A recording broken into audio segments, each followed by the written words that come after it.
Hi, my name is Gil Robertson, president of the African American Film Critics Association. We are extremely thrilled to be with you again at Sundance for AAFCA Spotlight on Sundance. We are looking at talking to the cast and creators for Honk for Jesus, Save Your Soul, and we're excited about it. Just like we predicted last year with Passing, we are making a prediction this year with this movie. We're going to kick things off by introducing you to the AAFCA members who are on this call today, beginning with our facilitator, Katia Woods in Philadelphia. Katia, I don't even see you, but I know you're here.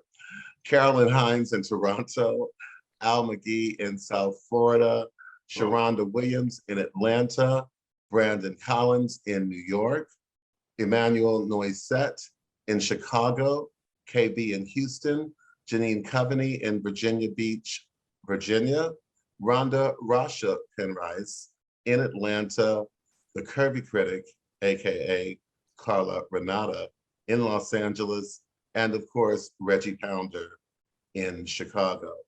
I'm gonna let you guys do what you do so well, and we will see you on the other side. Hi, it's KB with Through the Lens of Lady KB, and my question is for Sterling.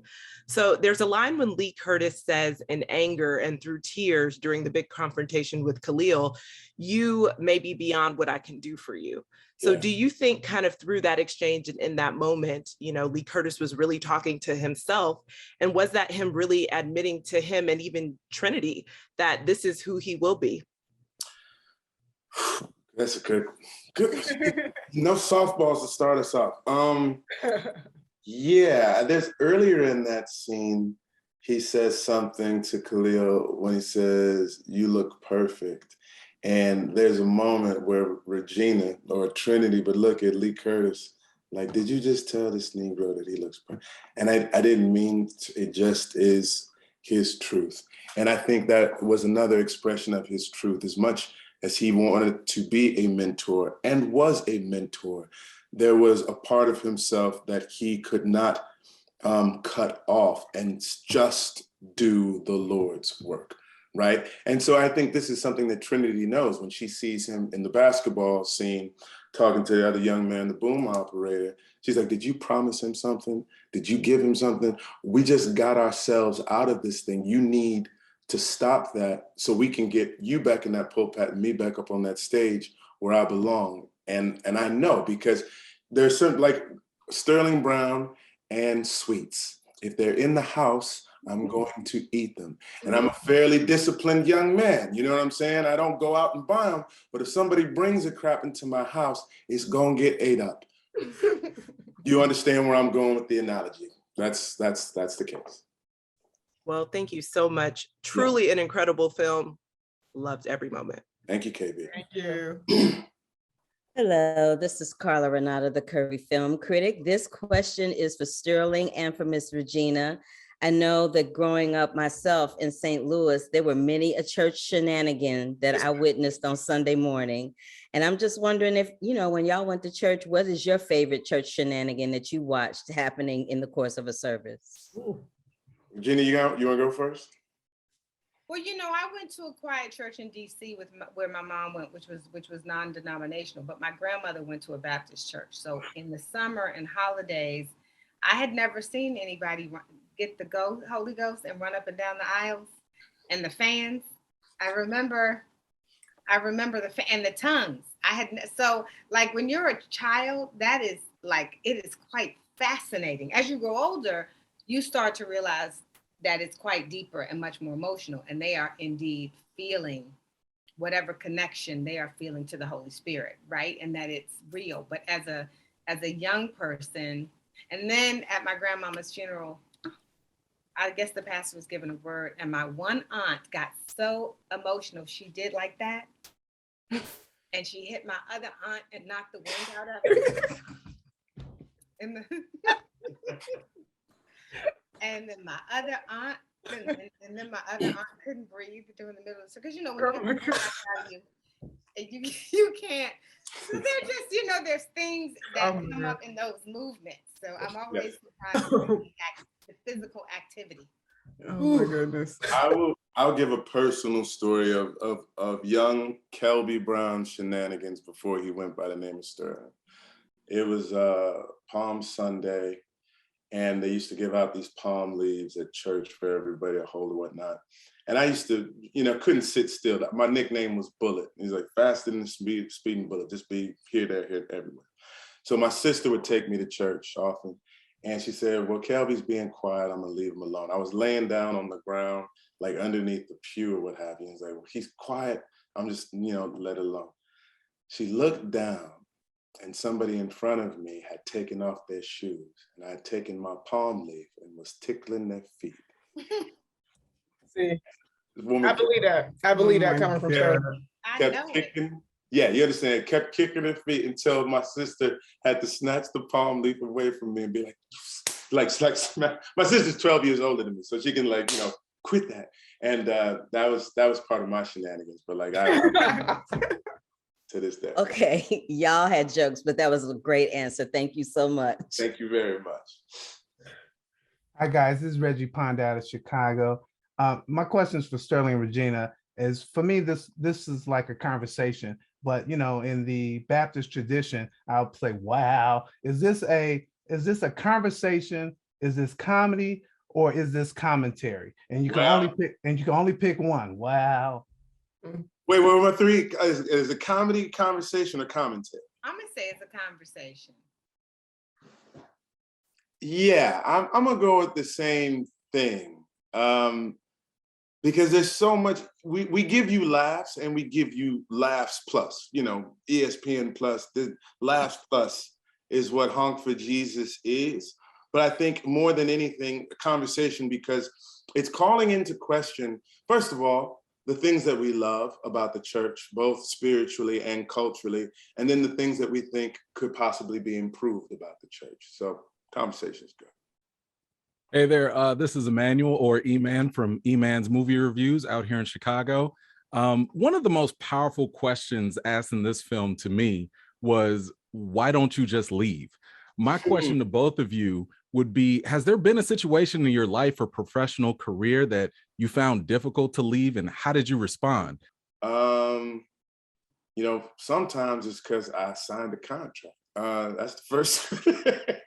Easiest answer to that question is like the lawsuit that they will sue your black. But I've been blessed professionally. I actually think I've been in situations where I feel I've been respected and treated with a fair degree of equity or whatnot. There have been other times in which, like, my own personal stubbornness, whether it's like on a sports team or something, and I felt like the coach was bad, but I was like, you don't get a chance to determine whether or not I'm a quitter. Like, that's my, you know what I'm saying? And sometimes for better, sometimes for worse, but like, I get to say when it's over, yeah.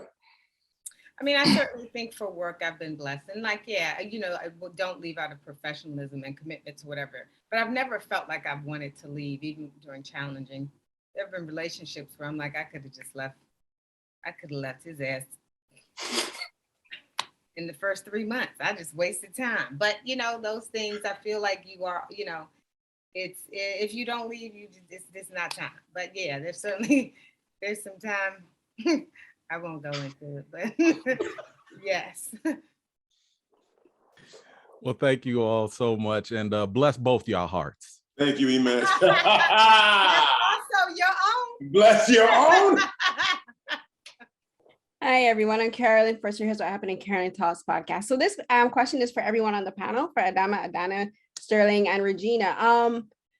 One of my favorite scenes in this film is the scene where Trinitie is wearing the mime makeup, and she has on this yellow dress, and it starts with her on the road doing the, holding up the sign Honk for Jesus, and it becomes this big, intense moment, and it started to feel very dark and deep, and then it transitions into the church. And for me, that was very powerful because it talks about how a lot of women, especially the church mothers and the leaders and the wives and the deaconesses, they wear facades. A lot of them wear their physical makeup, but they put on this spiritual facade as well, where they're being told that you have to be a supportive, virtuous woman. You have to do these specific things. You have to support these men who've done extremely bad things. and you have to push through it. And that's how faith is, you know, like when Trinity goes to her mother, and mother's like, wow, you just go back to the Bible. She's like, I'm tired of going back to the Bible. And like at the end, Regina, I love when you just like wipe the makeup and it's just like you're fed up. So can you guys just explain that scene and the process of going through that scene, especially Regina, because it's so, I think, physically and emotionally demanding. And for the ladies, like for creating the scene and your inspiration for it. You want to go with the Sure. inspiration? Yeah. I mean, I think the inspiration was to definitely have Regina be, Trinity be at her most false. So she's putting on, because the cameras are rolling, and now she has this makeup on. And what I wanted it to be was like all of these layers of masks. And that's when you finally start to see her crack, was when she has on too much.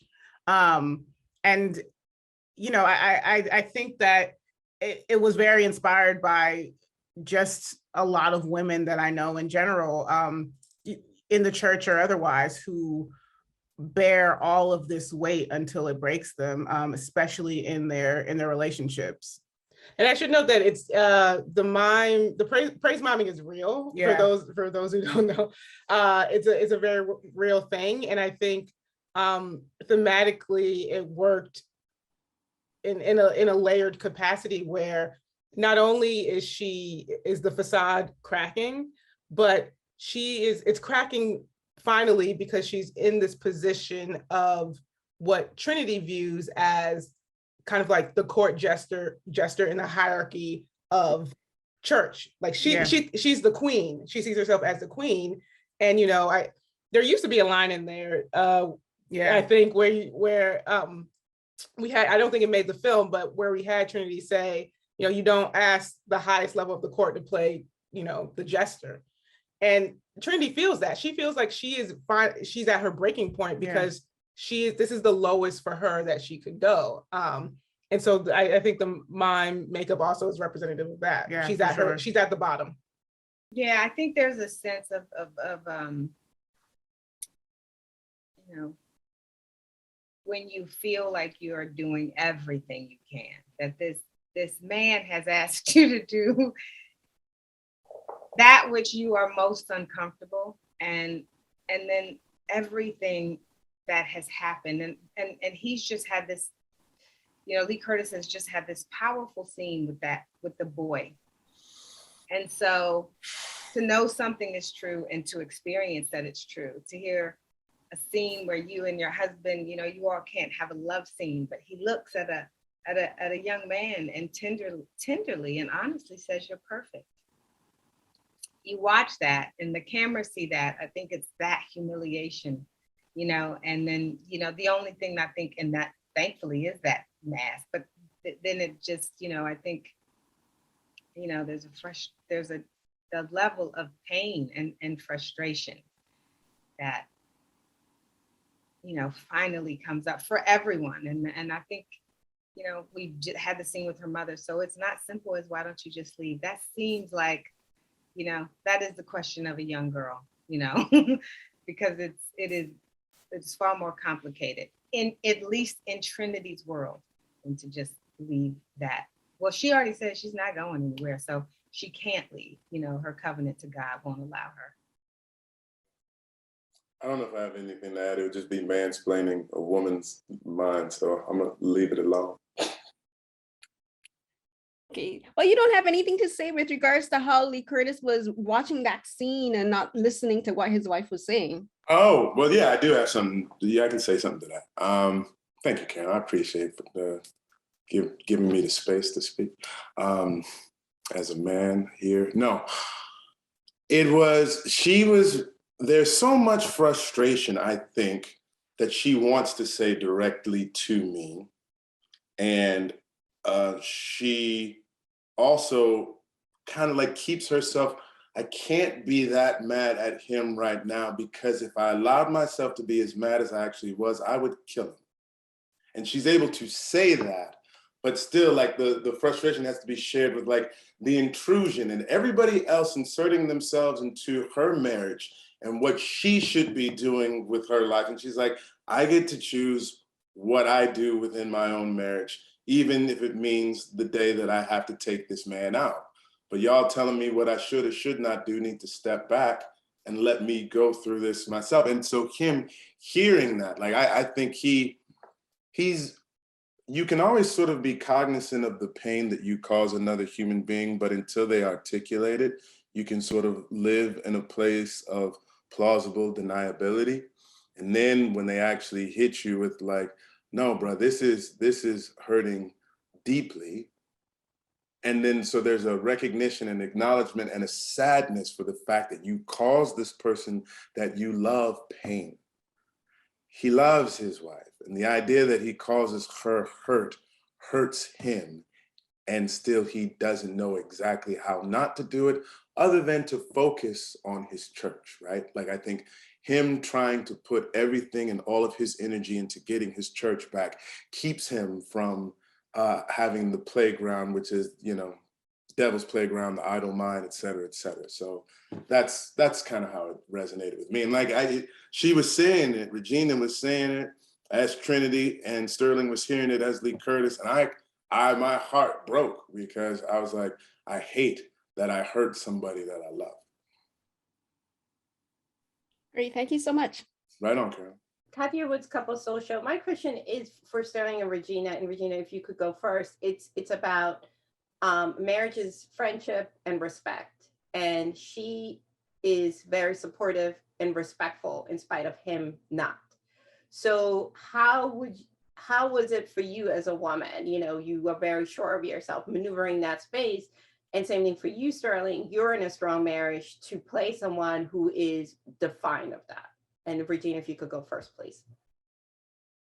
Well, you know, I think if you look at it from a religious point of view, then you feel like that is the position and that is where God, that our situation is ordained by God.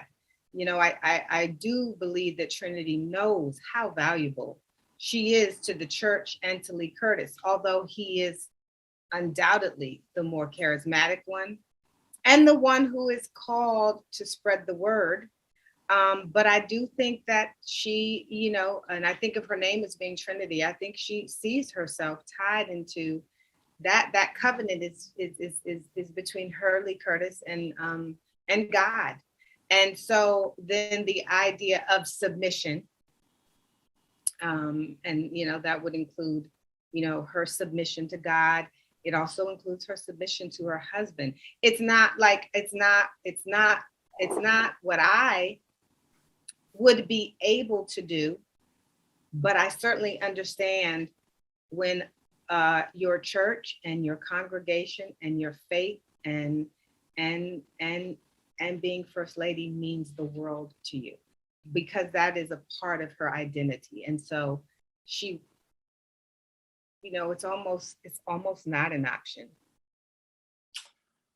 My wife and I had this conversation a lot. I'm tie this back in about, you know, you never get everything that you need from your spouse, which is why you need a community. You have friends, you have family, you have other associates that, you know, I ain't gonna ask my wife to watch football with me. She don't like football. Find somebody else to do that with, okay? The 80-20 of it all, right? So like everything with, I think the friendship actually that is Lee Curtis and Trinity is quite lovely. And the partnership that they have in building this church works really well. If there wasn't the whole sort of sticky situation of physical attraction and intimacy, things could actually be pretty cool. But because there is, like, he has desires for folks for things that she can't give him, right? I mean, that's one of the things that sort of drew me to the project in the first place, is how many people we know, have seen, have witnessed, who are men and women of God, who feel as if the way in which they occur in the world may be an abomination to God, and twist themselves in ways to try to fit and make it work, and sort of toe a line of acceptable behavior, and are not allowed to be fully themselves because they are ashamed or made to feel as if they themselves are wrong in how they occur. And so it's a complicated sort of thing, because he has this line in the movie, you know, you don't get to pick how the devil torments you. And I do feel as if that's how it occurs to him, his feelings for other people as a torment, right? It's not something that he's eager and aching to give himself to. He wants to honor his wife. He talks about it in his sermons. He talks about the work that it takes. You know, it's the one thing in my life that takes real work, but I know that it's worth it. Like, he knows that it's worth it. And so, like, I think about the individuals that I know in my own personal life who have said to me, Sterl, I just want to have a normal life. I just want to get married and have kids and all this other stuff be gone to the side. And I say to my friends, family, whatever, if you go into that situation authentically, knowing who you are as a person and keeping that from your partner, you're doing them a disservice. And I hope that you don't do that, because you're taking somebody else's life along with yours in a direction that it doesn't need to go. Just be honest with yourself so that they can have the freedom to make an informed choice.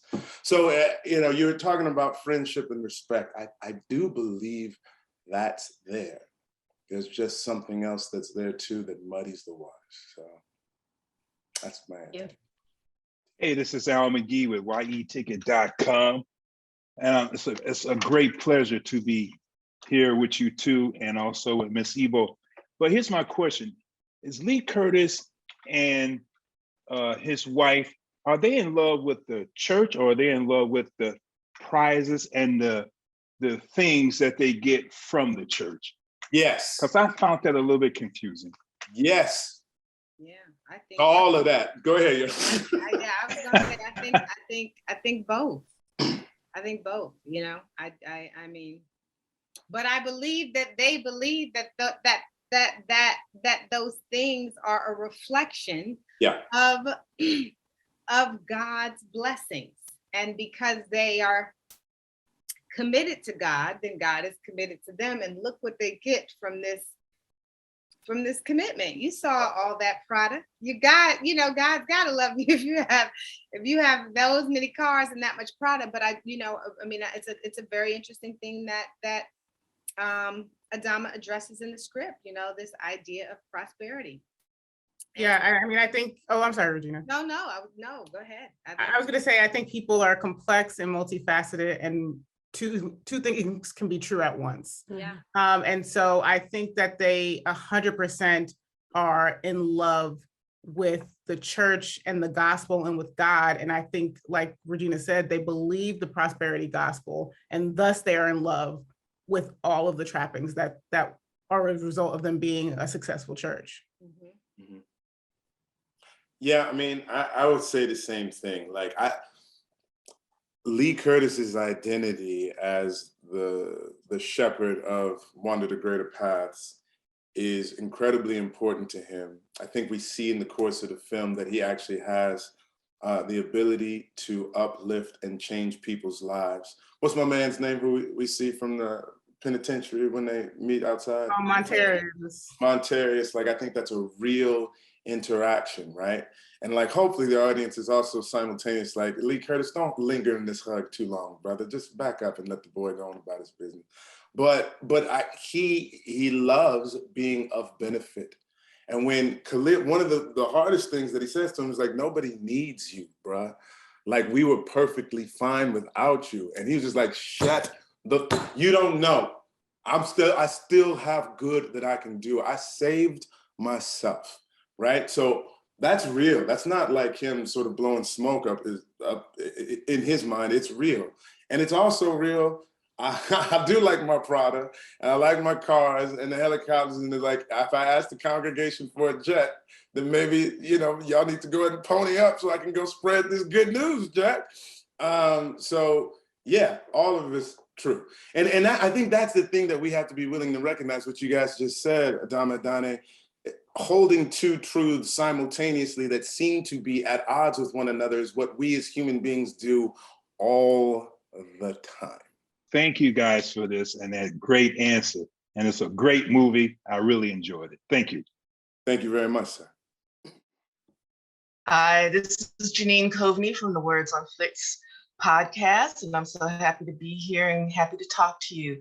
I wanted to talk a little bit more about that idea of holding two ideas at the same time, because I love the framing of this movie with the documentary crew. So you have the Childs both trying to present this positive face to the world and not able to keep it together all the time. So as actors, and in any film, really, you're operating at two levels where you're saying one thing and there's other emotions going on underneath.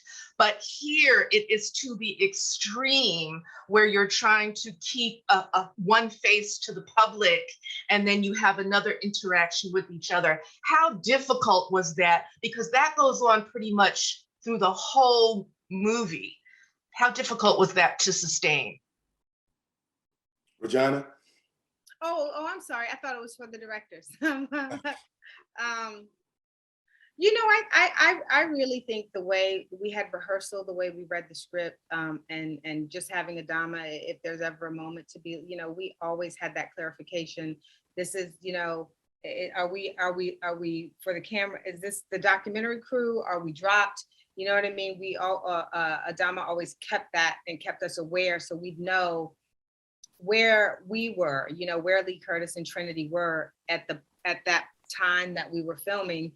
Where were the mask dropped, or were we on? And so I think having they helped navigate that, but we already knew who those characters were.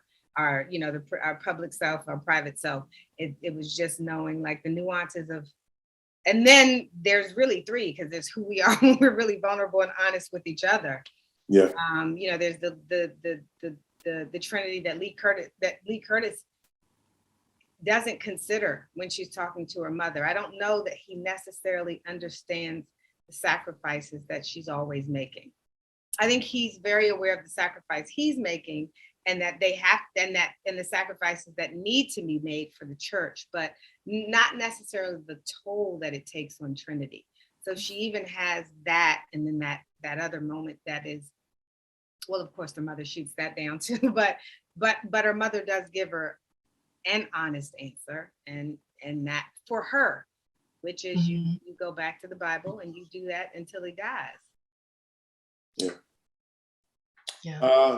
I was gonna say, like, it was a wonderful acting challenge, trying to the tonal swath which the Ebo sisters work, going from drama to comedy and sort of mashing those things together. And we would shoot scenes a multitude of ways, and oftentimes, ways in which, like, okay, that makes sense from what's on the page, and then ways that sort of like lifted and highlighted a different way of seeing the scene that I may not have considered originally. And it was it was exhausting and exhilarating simultaneously. But it gave them a lot to play with. Like, I don't know how you guys edited it. Like, I was like, it must have been a really interesting challenge, because there's about 11 movies that exist with Honk for Jesus, and y'all just, they had to settle on one of them. Okay, thank you so much. It's a marvelous film. It's funny and painful at the same time, and I'm going to be thinking about it for a long time. Thank you. Funny pain. That's us. Hi, everybody. Brandon Collins from the Media and Popcorn Podcast. My question is for Sterling and Regina. Could you both speak to the conversations you had in establishing Trinity and Lee Curtis's marriage and making it believable for us as an audience? Because there was key moments where you both were so in tune into your characters. And as a viewer, I really believed you all as a couple. So if you could speak a little bit about how you formulated these characters. Thanks, man. Thank you. Well, we thankfully, Adamma had us there. We had rehearsal a lot. It was on the paper too. I mean, we should always say it's so good when the writing when it's on paper. And then I don't know, I love working with Sterling, and I love working with Regina. Yeah, we had fun talking about, Adamma would be like, where do y'all think y'all met? It's actually, it's a lot of fun in building a backstory and then. It is. Why don't we have kids? Why, what happened? Why don't we have children? What happened? And all those things that we got to discuss too. Yeah, what was the nature of the scandal specifically? How much of that scandal did we share with one another? Yeah. Know that there was the threat of divorce, what ultimately made you decide to stay. Like, sometimes it wasn't, and I find this in acting in general, and I'm not mean to say in general, but to be specific, it's not always about coming up with the answers, but it's about exploring the questions as fully as you possibly can. And the more questions there are, it's just sort of like there's things that are just reverberating in the ether of your mind as you say all of the other lines, become informed by the questions that are in your mind as well. And we lived in the same building. We got a chance to hang out, had some wine one night when Regina wasn't feeling herself one day. And I was like, Regina, you should be feeling yourself because you kind of the bomb. And she's like, no, I'm not feeling myself. So we drank some wine, we hung out and just kicked it. I think time spent, there's no substitute for that. And thankfully we enjoyed each other's company. So well, fantastic work across the board and congratulations on the amazing reception you're getting. Thank you, Brandon. Thank you. Hey everyone, Sharona Williams for Pay Your Weights. We got to talk, y'all, because it's the lack of accountability for me with the character. All right, it's the lack of accountability, but it's one of the things that I like that the film kind of touches on, because it's this thing in the world where we don't hold our leaders accountable, or especially our church leaders. But most importantly, especially with both of your characters, it's the self-accountability that's missing. And we see this a little bit with Trinity, and I want all of you to answer this, is how do you make sure that you're keeping yourselves accountable? And you can speak either personally or professionally. How do you make sure that you're staying true to who you are fundamentally, that person that you wake up wanting to be? Are you asking us or are you asking the characters? You guys. You're asking us, okay. I mean, I have a tribe that is just gonna be real with me whether I want them to be or not. Mm-hmm. And I find that like I'm more than brutally honest with myself, but having the people that you love, primarily her, but primarily my twin, is what makes me a better person, what makes me, constantly check myself. And so, I try to be open and receptive to all things and all perspectives. But the moments when I'm not on it, someone's gonna call me on it. Mm-hmm. And that's just how my life has always been. And I think that's for sure something that is a statement of the film, is that without those checks and balances, like things are gonna run amok. Yeah, and I would also say that I think both of us do this pretty well, but we, are as critical of ourselves as we are of other people and other institutions and other organizations. As much as we question everything surrounding us, we have to turn that inwards, constantly. And that's how we, try to hold ourselves accountable. Yeah.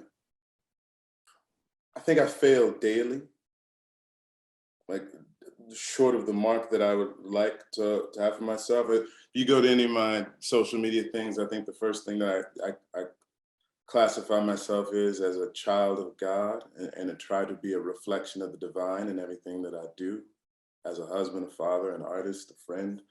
And so that's why I fail daily. Like, that wasn't God. That was just you being petty, Jack. But I try to say like, all right, but I get another opportunity. So, I try to have as much grace with myself as I possibly can, as I aspire to be, to illuminate that which is divine.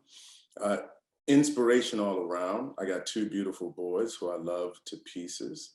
And I want them to be able to say that, like, when I look at my dad, I see love, not someone who I respect and obey out of fear, but someone who I respect, obey, and listen to because that's how much he loves me, right? God so loved the world. and you try to be a reflection of that.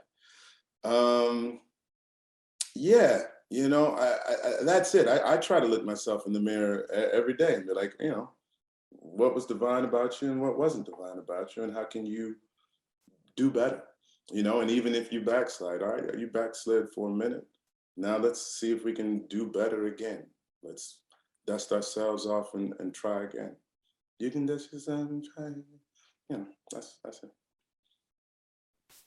I don't know you know, I don't have to work that hard at it, because if two parts of life are going, well, some shit will be really messed up. Just to remind me, you know, the life is, you know, my life it hasn't given me the real room to be able to be like on a, you know what I mean? It always, you know, in some aspect, there's always something that is humbling me in reality, in real life. So it's usually at the high, it's usually when one thing is here, there's another part that is, you know, so when the personal life is good, you know, work ain't good, when work, it's always a balancing act. And so, you know, that's just a reminder that, you know, we're kind of all the same. So it's not much to trip on. Thank you so much. And I just wanted to thank all four of you for the blessings of Nuck If You Buck. I appreciate you. Going hard. Go hard. I heard that song. I'm going to be admitted. So I have to thank Adamma for I have to thank Adamma for bringing that into me and Sterling's life. Yes. Appreciate it. Well, if you lived in Atlanta, you would know it. So. Yeah. Oh, we found that out. Yeah. They told us. Yep, it's an anthem. So this is Rhonda, because I live in Atlanta and I actually covered a little bit of the Eddie Long scandal here at Newburgh. I wanted to ask Adamma how much of that was an inspiration for this, and also Creflo Dollar. So. Yeah, I mean, I think that's a really good question, and you know, it's what sucks is that these stories are nothing new, and so and for whatever reason, it doesn't seem like it's gonna get old, and so it's not any one person. It's so many people. It's not any one denomination. It's just an unfortunate fact about many organized religious structures.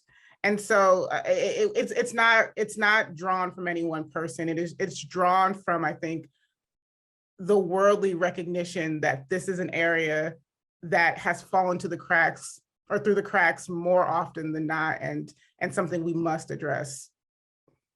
Donna, anything else to add? Oh yeah, I think both Lee Curtis and Trinity are an amalgamation of people we grew up knowing, seeing on TV, hearing from other states, like not just Georgia, Atlanta. Just they really are, I think, a reflection of the multifacetedness that is megachurch culture, specifically Black megachurch culture. Yeah. And since we're going to wrap up, can you talk about Nicole Bahari and the other couple, and you know why it was important to have them? Yeah, I mean, I think, you know, for a story level, I wanted something else to be sort of like haunting and pushing Trinity and Lee Curtis. But also it was really important for us to show that there is an entire generation of churchgoers and faith leaders who operate a little differently, and that there is the promise, in a way, of evolution, so that it doesn't feel like it's all or nothing. It doesn't feel like I'm either with the church or I'm not with the church. But at the same time, I also feel like it was a representation that you could get a little too close to that taste of power, and easily fall off the edge. Yeah. The Sumters were, as the script evolved, the Sumters weren't in it. And then they became a part of it. Yeah. And as soon as I was like, this is a brilliant addendum to the story. And speaking on behalf of Lee Curtis, I hate these people. I want their church to burn. And they switched their date and then they switched it back. I was like, y'all some shady. Like she didn't know. She knew. She knew exactly what she was doing. She knew. Okay. That's up for debate. That's up for debate, but okay. It ain't not as far as I'm concerned. She knew. Trinity and Lee Curtis, we know we know. they did it on purpose. Yeah. Thank. Yeah. Thank. Yeah. Nasty. Nasty. We got some scriptures for them. Yeah, we do. Shoot. Good. Thank you, guys. Thank you. Thank you. Sterling, Regina, the Ebo twins, we thank you for your time tonight. We appreciate it. We're looking forward to promoting this as it goes through its various stages towards release. And trust, know, and believe we got you. On behalf of the world's largest group of Black film critics, thank you for participating. And to our audience, thank you for watching this special episode of AAFCA Roundtables at Sundance. We'll see you soon. Thank you all. Thank you so much. Take care. Peace, y'all.